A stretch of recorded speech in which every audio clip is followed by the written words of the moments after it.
সালাফগণ এই 10 দিনকে 10 রাতকে কাজে লাগানোর জন্য আল্লাহু আকবার তাদের চোখে ঘুম আসতো না। সুবহানাল্লাহ।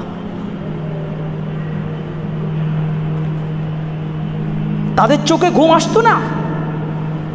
সাঈদ ইবনে জুবাইর রাহিমাহুল্লাহ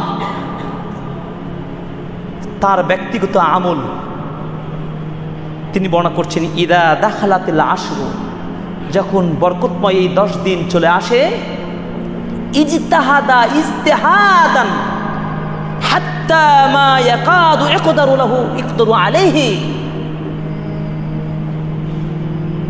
সুইয়াত তারগীবের 1148 নম্বর হাদিস।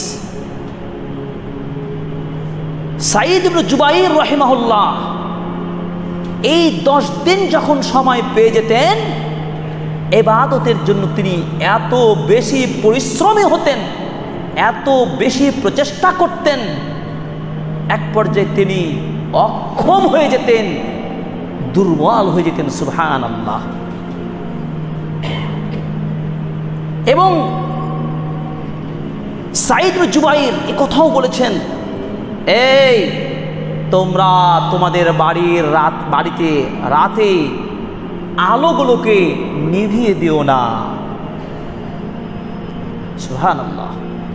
কিভাবে তারা দুনিয়াকে সাজিয়েছে পরকালের উদ্দেশ্যে, এই 10 দিনকে সেভাবে তারা কাজে লাগিয়েছে। এটা সেজন ওই ব্যবসায়িকদের মতো।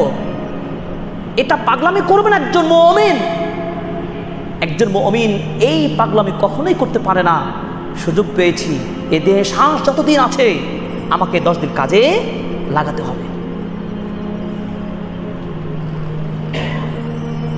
এই জন্য আল্লাহ সুবহানাহু ওয়া তাআলা বলেছেন, যালিকা ওয়া মান ইউআযযিম শাআইরাল্লাহ ফাইন্নাহা মিন তাকওয়াল কুলুব।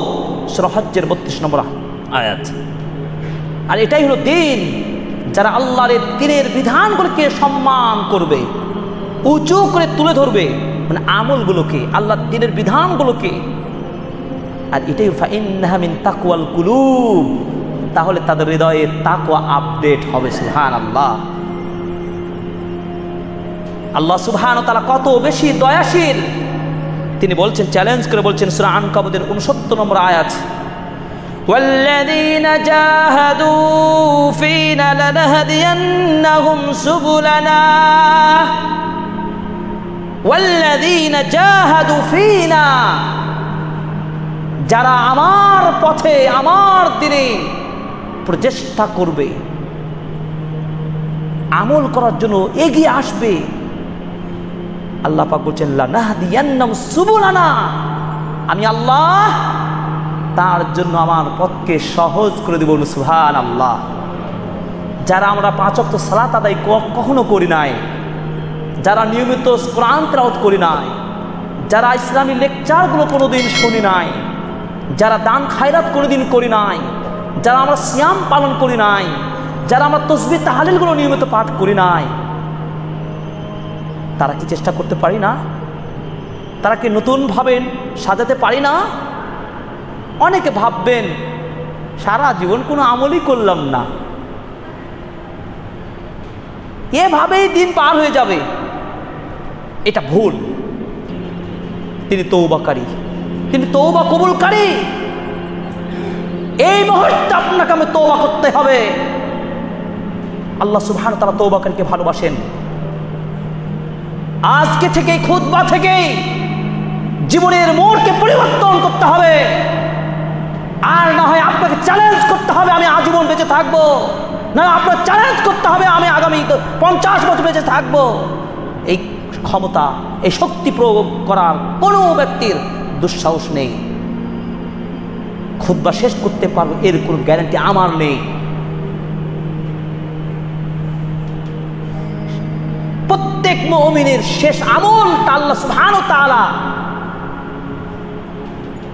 তিনি কবুল করে নেন। জীবনে ভুল করেছি, পাপ করি, সালাত আদায় করতাম না, না আর ছাড়বো না। তাই বলছেন ওয়াল্লাযীনা জাহাদু ফীনা লানাহদিয়ান্নাহুম সুবুলানা, যারাই চেষ্টা করবে আমার পথে আল্লাহ বলছেন আমি সহজ করে দেব। সুবহানাল্লাহ। আল্লাহ ওই ভাইদের ইমানকে তুমি নবায়ন করে দিন, ইমানকে বাড়িয়ে দিন, আমিন।